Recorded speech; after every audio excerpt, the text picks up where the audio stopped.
ये भीड़ देख रहे हो, ये जलसा नहीं, ये रैली नहीं, उस महामानव का करिश्मा है जो आज हजारों लोग उस महामानव को अर्थात भारत रत्न बोधिसत्व डॉक्टर बाबा साहब आम्बेडकर जी के जन्म उत्सव पर मैं इस वक्त खड़ा हूँ न्यूज आप तक की टीम के साथ कोसा नगर में। और कोसा नगर में जो माहौल मैंने कल आपको दिखाया, इसी कड़ी में हम बढ़ते चलेंगे। आपका शुभ नाम सर? मैं सिद्धार्थ बोरगर, पूर्वाध्यक्ष बौद्ध समाज कोसा नगर। आज के जयंती के अवसर पर सभी प्रदेशवासियों को बधाई देते हुए ऐसा महामानव का पर्व देश के अंदर में कहीं नहीं होता है। ऐसी बाबा साहब की जयंती आज छत्तीसगढ़ लेवल पर कोसा नगर से पावर हाउस तक जाएगी रैली। और डॉक्टर बाबा साहब का जो काम था उसको आगे बढ़ाने के लिए हम सब मिलकर इस माध्यम से बाबा साहब का बताइए मार्ग पर चले, यही आशा।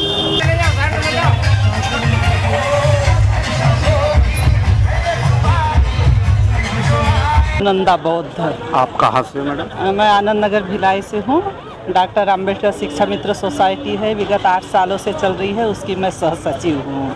आज के इस महापर्व पर क्या कहेंगे आप? आज के महापर्व पर मैं यह कहना चाहूँगी कि बाबा साहब को पूजना जरूरी नहीं है बल्कि पढ़ना जरूरी है। पढ़ना जरूरी नहीं है बल्कि उनको समझना जरूरी है। समझना ही जरूरी नहीं है बल्कि समझकर एक ऐसा समाज का निर्माण करना है ताकि वह समाज और उस समाज के उपासक उपासिकाएं कार्यकर्ताएं ऐसा कार्य करे जो समाज हित में हो, राष्ट्र हित में हो, देश हित में हो।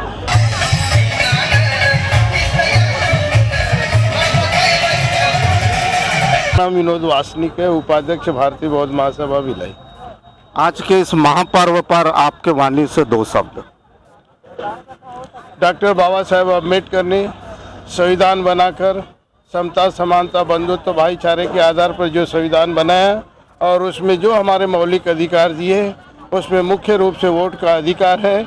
इस वोट के अधिकार की रक्षा करना हमारा परम कर्तव्य है। आज के बाबा साहेब की जयंती के अवसर पर हर नागरिक से मैं कहना चाहूँगा कि बाबा साहब ने बड़े मुश्किल से हमको वोट का अधिकार दिया, क्योंकि हमारे पूर्व उस समय तत्कालीन लोग ये चाह रहे थे कि जिसके पास 10 एकड़ ज़मीन हो, जो इनकम टैक्स पेई हो और जो 10वीं पास हो, वही आदमी वोट दे सकता है। किंतु बाबा साहब ने अपने दलीलों के माध्यम से भारत के नागरिक जिनकी उम्र 21 वर्ष है उन सबको वोट का अधिकार मिलना चाहिए, ये बात रख कर के हम सबको वोट का अधिकार दिया। पूरे भारत के देश में जितने भी नागरिक हैं सबको वोट का अधिकार दिया।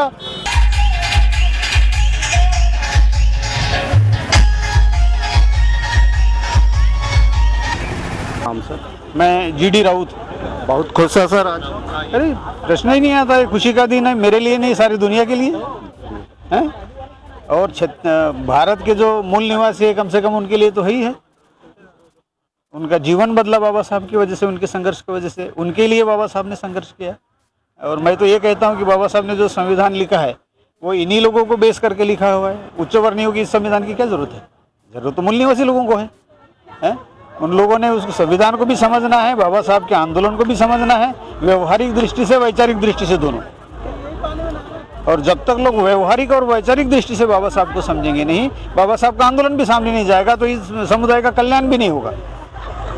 आज तक के जो समझते चले आए हैं, राजनीतिक लोगों ने भी जिस तरीके से समझा इम्प्लीमेंट करने की कोशिश कर रहे हैं, आज के तारीख में बाबा साहब ने जो संविधान लिखा उसका बेसिक प्रिंसिपल था जो था उसके विरोध में भी अभी काम करना चालू कर दिए, तो उसकी दुर्गति हम देख रहे हैं सामने अभी। इसलिए देश को अच्छे तरीके से सर्वाइव कराना है।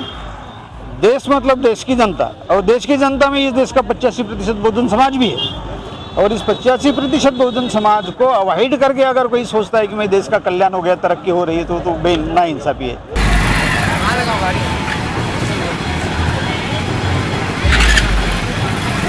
समय हम खड़े हैं भिलाई का हृदय स्थल, जहां सार्वजनिक भारत रत्न डॉक्टर बाबा साहब आम्बेडकर जी की जयंती मनाई जा रही है। आपका शुभ नाम? डीएम डोंगरे। सर बहुत खुश है आप? हाँ, आज क्योंकि मैं इसलिए खुश हूँ कि डॉक्टर बाबा साहब आम्बेडकर की 133वीं जयंती पूरे विश्व में मनाई जा रही है, इसलिए मैं खुश हूँ।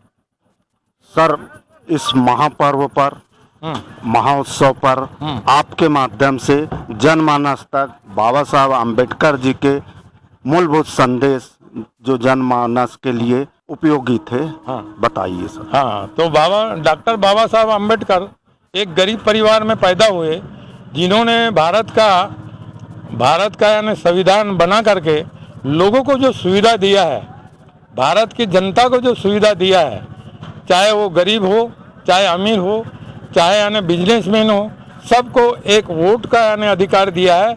इससे बड़ा अधिकार संसार में ढूंढने से कहीं नहीं मिलेगा।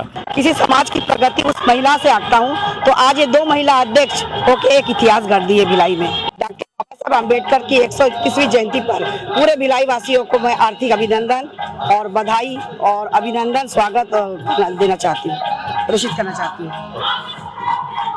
मैं जमील अहमद, कहाँ रहते सर? सेक्टर 5 में रहता हूँ मैं। कैसा महसूस कर रहे हैं सर आज ये जलसा देख के? कि हमें तो इस समय संविधान की चिंता है। चिंता इसलिए है क्योंकि बाबा साहब अम्बेडकर जी ने कहा था कि संविधान अच्छा रहे तो चलाने वाले अच्छे रहें, तभी उसका जो है हल मिल सकता है। अगर संविधान गलत हाथों में पड़ गया तो फिर उसके परिणाम गलत हो सकते हैं। तो हम लोग अम्बेडकर जी को मानते हैं। अब ज़रूरत है कि अम्बेडकर जी की माने, और हम किसी भी धर्म, किसी भी मजहब को मानने वाले क्यों न हो, मगर देश के लिए, भारत के लिए हमें संविधान को सर्वोपरि रखना है। और सबके लिए समानता का जो उनका विचार था, अनुच्छेद 14 से लेकर 18 तक, उसको वो कायम रहे। उसी से हर मानव का जो है उद्धार होगा, हर भारतीय का उद्धार होगा। धन्यवाद। समय हम खड़े हैं भिलाई का हृदय स्थल, जहां सार्वजनिक भारत रत्न डॉक्टर बाबा साहब आम्बेडकर जी की जयंती मनाई जा रही है। और इस जयंती के आयोजन में आज प्रमुख प्रवक्ता के रूप में, जिन्हें टाइगर के नाम से जाना जाता है, वरिष्ठ पत्रकार और एक अच्छे प्रवक्ता, अच्छे राजनीति के विश्लेषक, आदरणीय सम्माननीय अशोक वानखेड़े जी टाइगर। तो आइए हम आज के इस पावन पर्व पर जनमानस के लिए एक जन संदेश उनकी वाणी से लेते हैं। तो अन्नी आज बहुत खुश है। खुश तो मैं रोज ही रहता हूँ, आज इसलिए कि मैं आज भिलाई में पहली बार आया हूँ, तो खुशी तो है, सब लोग मिल रहे हैं। पावन महापर्व पर आपके माध्यम से मेरे चैनल से बाबा साहब आम्बेडकर के विचार। बाबा साहब आम्बेडकर के विचारों को ही सहेजना है आज के डेट में। आज हम बाबा साहब आम्बेडकर के फोटो पे हार पहना के उनका अपमान कर रहे हैं, क्योंकि उनके विचारों के, उनके संविधान की रोज धज्जियां उड़ रही है और हम सब चुप है। ये सबसे बड़ा इस बात से आहत हूँ मैं। आज आम्बेडकर जी को भी जो विचार है, वो विचार दिखते कहाँ हैं। आम्बेडकर सभी राजनीतिक दल इसलिए पूछते कि उनको लगता है एटीएम है हमको वोट देने वाला, लेकिन आम्बेडकर जी कभी एटीएम बनना नहीं चाहते थे। आम्बेडकर जिन विचारों के साथ आग्रह, कौन सा राजनीतिक दल आज उस विचारों को सामने लेके आया है? दुर्भाग्य है कि जो आम्बेडकरवादी लोग हैं वो भी राजनीति में आम्बेडकर के विचारों को साइड पर रख रहे हैं। जिसके साथ गठबंधन, किसके साथ क्या कर रहे हैं। तो कुल मिला के आज तो ये जागरण का समय है, जनता को जागरूक करने की जरूरत है कि देश कहाँ जा रहा है और 2024 के चुनाव मुंह पे है। यदि इसमें गलती हो गई तो अगली साल हम जयंती मना पाएंगे कि नहीं मना पाएंगे, ये बड़ा सवाल है। इसीलिए हर जगह आयोजन में जाके प्रयास करता हूँ लोगों तक ये बात समझाऊं।